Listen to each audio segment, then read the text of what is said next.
saudara-saudara sudah lihat ini di learning ada saya taruh dua tugas tadi rencana saya kasih catatan. Saudara sudah lihat, sudah baca punya Itu punya Sri. Sri sama Sarani ya. Ada dua kan, sama Sarani di bawahnya. Oke. Jadi begini,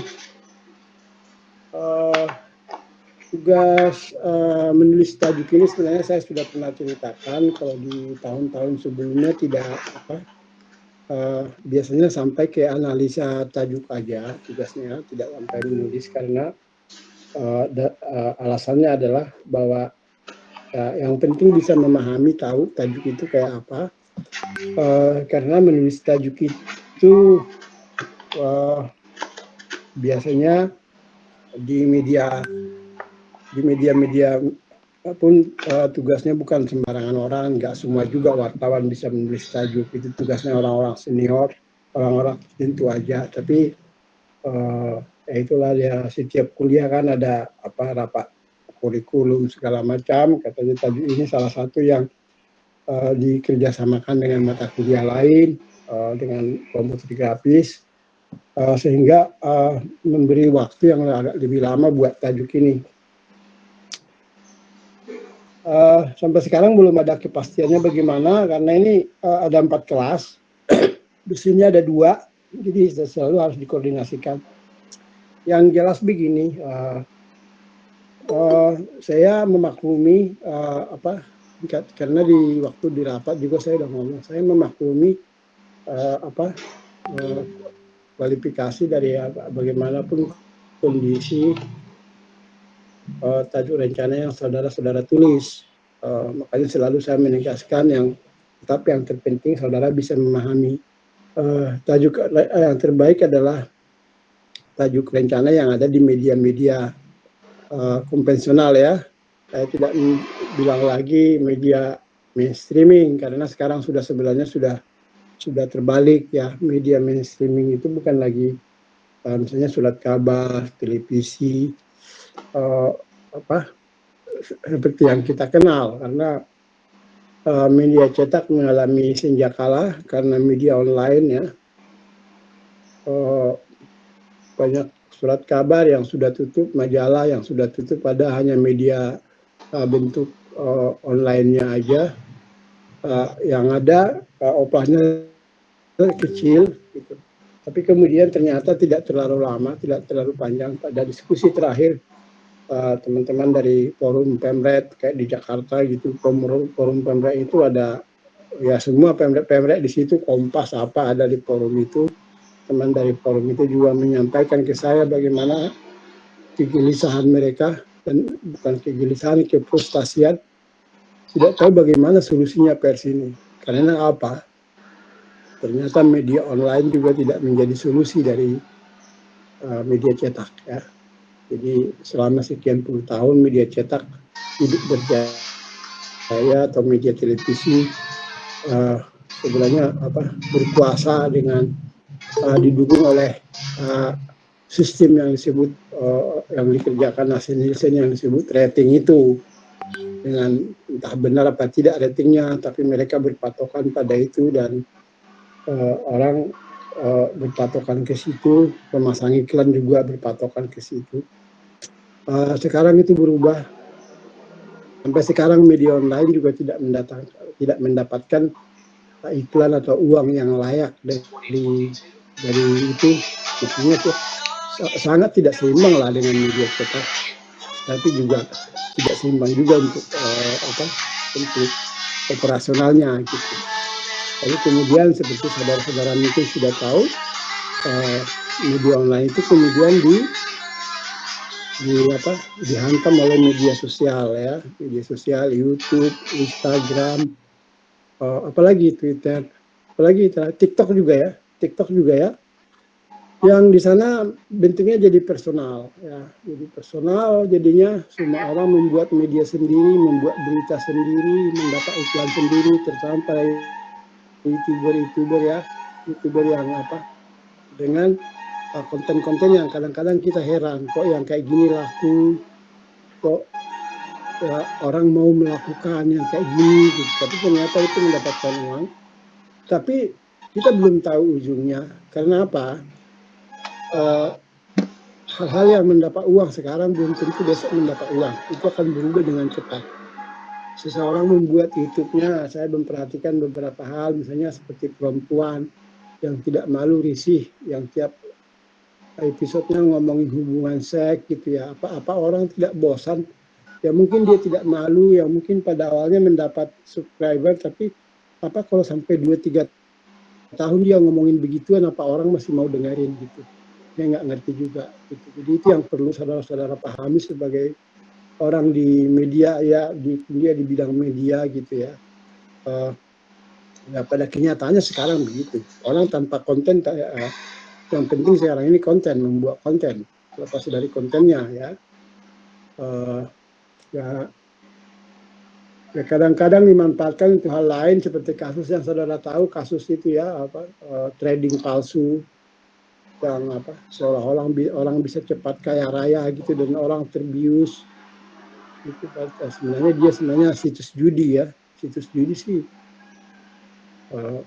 di mana aja di Indonesia itu togel dari zaman dulu sampai sekarang di warung-warung ada togel yang kita nggak tahu pusatnya di mana gitu.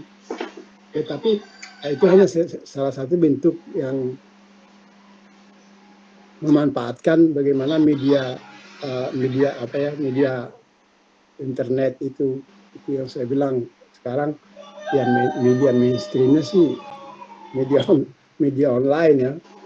Bayangkan aja pemilik akun Facebook di Indonesia berapa tahun yang lalu, 75 juta, mungkin sekarang 100 juta.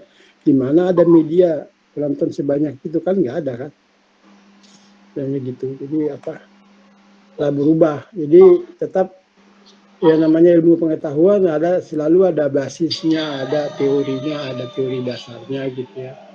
Kalau saudara-saudara pengen tahu tajuk rencana yang benar ya tetap bacalah di media konvensional ya, di media konvensional ya. Kalau satu ketika ya tetap bagaimana tajuk rencananya koran Tempo misalnya, Media Indonesia, Jawa Pos, Kompas dan sebagainya.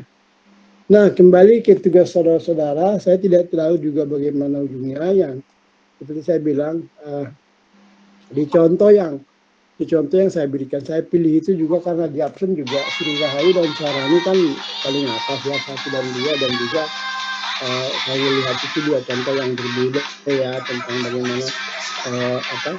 Sri Rahayu itu menulis tajuk seperti menulis berita ya, nggak begitu. Kalau di tajuk berita itu, di tajuk rencana itu, di alinea pertama itu topik kita hanya menyebutkan inti persoalan, seperti itu, bahwa misalnya kasus penggalian di daerah ini menimbulkan keributan, bahkan menimbulkan demo dari masyarakat karena dianggap merusak lingkungan, semacam itu.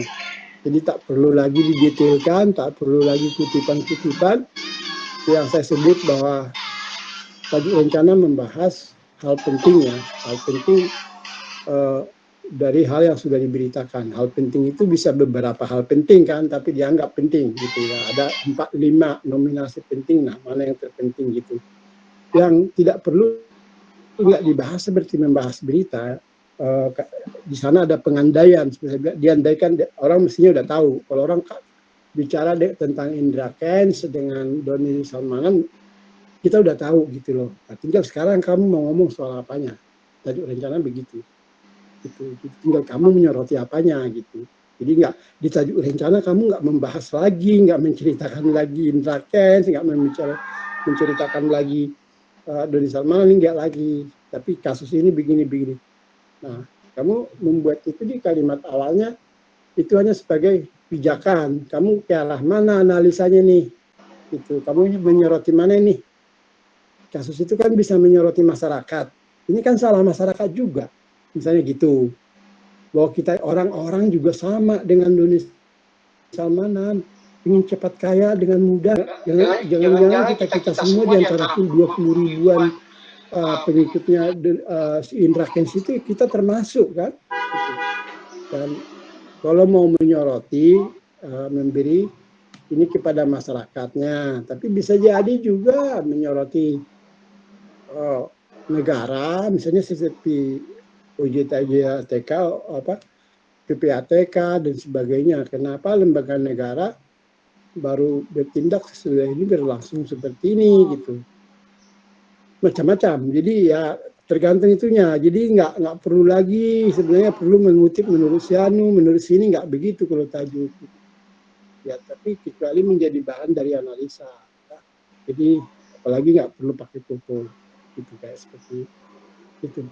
Lalu kemudian juga seperti saya bilang berpijak cuma pada 4 itu, apakah dia menjelaskan berita itu, ada berita yang perlu dijelaskan, terus apakah kemudian memberi yang lebih banyak tentang latar belakangnya, sekedar menjelaskan dengan memberi latar belakang kan, latar belakang biasanya pengetahuannya lebih banyak kan, menggali ke belakang, ke background itu beda dengan hanya sekedar menjelaskan gitu. Lalu apakah kemudian dia meramalkan kemungkinan, meramalkan masa depan, atau menguraikan akibat-akibat yang mungkin terjadi ya, yang penting di masa depan. Yang ketiga, lalu yang keempat adalah menegaskan hal-hal moral atau sikap tertentu. Sebenarnya yang paling penting itu adalah yang nomor 4 dan nomor 3 itu sebenarnya. Semua sih perlu, tapi biasanya yang paling banyak menegaskan hal-hal yang penting ya. Kelalaian orang, kelalaian pemerintah, kelalaian masyarakat, itu kelalaian lembaga gitu. Nah itu tajuk rencana. Jadi makanya dia sebenarnya nggak terlalu panjang ya, nggak terlalu panjang. Nah makanya seperti tajuk rencana yang dibuat oleh Sahrani itu, dia di dalam analisanya menjelaskan kembali soal perjalanan binomo dan sebagainya, teknik binomo itu bukan tajuk rencana ya, nggak perlu seperti itu. Lalu kemudian seperti saya bilang ya bisa sih 6-7 alinea bisa pendek-pendek, tapi bisa 9 atau 10 alinea juga, tapi nggak terlalu panjang. Tapi yang jelas tidak ada tajuk rencana yang satu paragraf sampai 5-6 baris, apalagi sampai 10 baris seperti itu nggak ada. Karena kalau misalnya itu dimuat di tampilan, di desain media online pun udah panjang. Udah seperti orang berita aja nggak sepanjang itu di media online. Apalagi kalau misalnya di surat kabar atau majalah, dia kolomnya kan kecil ya. Kalau 3 baris ketik seperti itu dimuat di surat kabar, dia udah nanti jadi lebih dari 10 baris dia di halaman korannya gitu loh.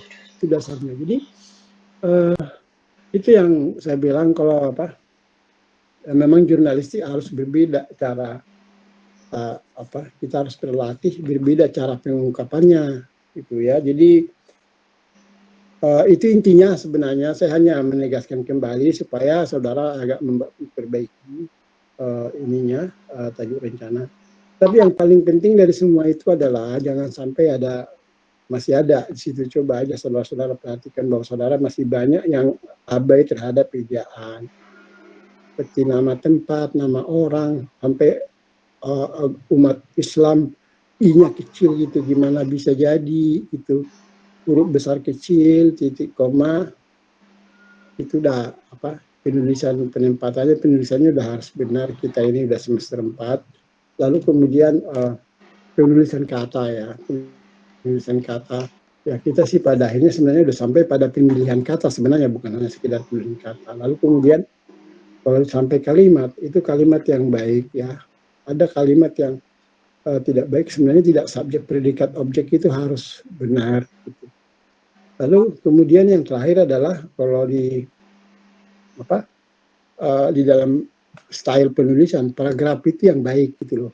Kayak tadi paragraf yang kepanjangan, yang paragraf yang isinya 2 kayak tumpang tindih, mestinya yang ini sudah turun ke bawah nih, udah paragraf baru nih isinya. Jadi dia satu paragraf dicampur 2 persoalan gitu. Sebenarnya bahasa ini satu kesatuan pikiran, satu paragraf gitu ya, satu alinea. Nah yang kayak begini tuh yang saya bilang pasti kalau udah sampai di tingkat lanjut dosen-dosen pasti tidak nggak mungkin lagi terlalu mencampuri ya gitu ya. Jadi ini yang sering saya nggak tahu apakah saudara menyampaikan ya, menyampaikan keluhan itu ke dosen lain atau bagaimana, bahwa kita dosen itu hanya apa ya, dibatasi oleh wewenang kita pada mata kuliah gitu ya. Contohnya begitu, hal-hal seperti itu mestinya ejaan, struktur kalimat, penulisan kata, penulisan kalimat, penulisan alinea paragraf itu mestinya sudah selesai di semester 1 ya. Dosen bahasa Indonesianya sudah benar, saudara-saudara semua sudah harus diingatkan kembali. Karena apa?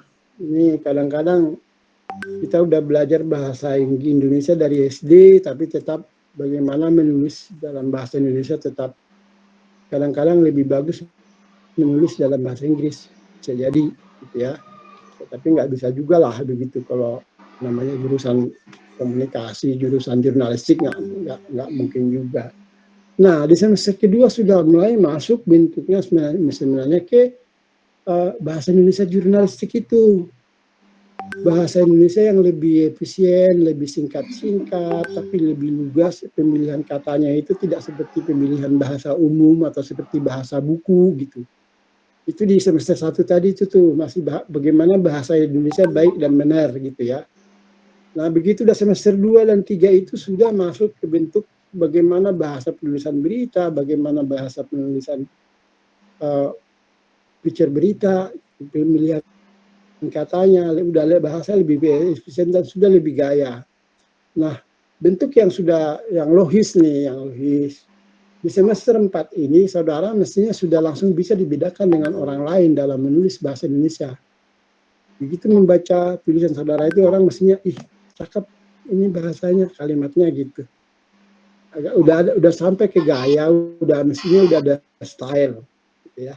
Udah, saudara mestinya udah lebih bagus, misalnya menulis bahasa Indonesia atau sesuatu dari misalnya dari jurusan teknik, dari jurusan administrasi gitu, dari jurusan apa gitu. Udah ada stylenya, udah ada gayanya.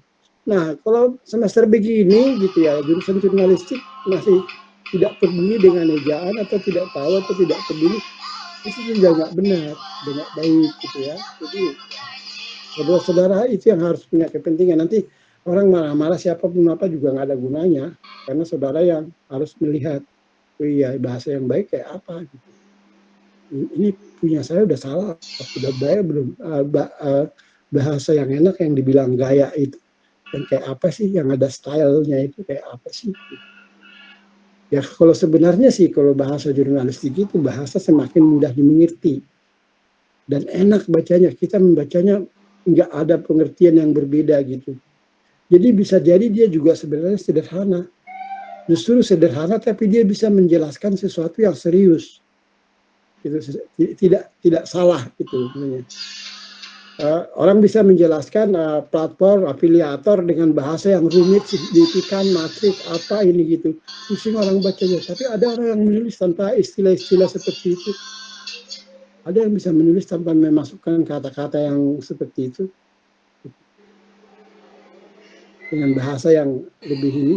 Nah itu bedanya ya bahasa. Nah saudara-saudara harus ke situ jalannya ya. Harus berpikir saya jurusan jurnalistik mestinya menuliskan sesuatu itu lebih cantik, lebih bagus, lebih efisien. Gitu. Nah bahasa saudara umumnya rata-ratanya masih bahasa Indonesia yang umum, belum jurnalistik ya. Saya nggak tahu siapa dosen bahasa Indonesia jurnalistiknya. Gitu. Tapi bagi saya yang bahasa yang umum juga nggak apa-apa, yang penting benar. Nah yang nggak diterima itu kan yang nggak benar tadi, masih bahasa Indonesia-nya nggak subjek predikat objek gitu ya.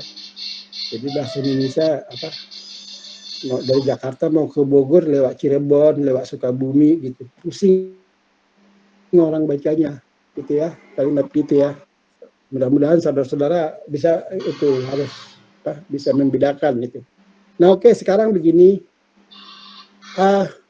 kita sedang menunggu sebenarnya bagaimana kelanjutan dari soal tajuk rencana. Kalau